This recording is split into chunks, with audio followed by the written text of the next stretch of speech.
Isa ang Bangaan Rice Terraces, sa 5 kumpol na mga hagdan-hagdang palayan sa probinsya ng Ifugao na kinilala bilang UNESCO World Heritage Site. Matatagpuan ito sa bayan ng Banawi at sikat dahil sa amphitheater-like na ayos nito, kung saan napapalibutan ng mga palayan ang isang maliit na tradisyonal na nayon.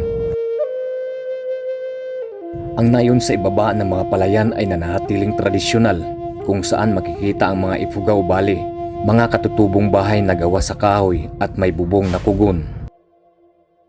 Karaniwang ginagawa ng mga turista rito ang pagbaba sa mismong nayon para makisalamuha sa mga lokal, kumuha ng litrato at maranasan ang payapang buhay sa bundok. Bagaman hindi ito kasing laki ng Banawi Rice Terraces, itinuturing ang Bangaan na isa sa pinakamaganda at pinakapreserbadong bahagi ng kultura ng mga Ifugao.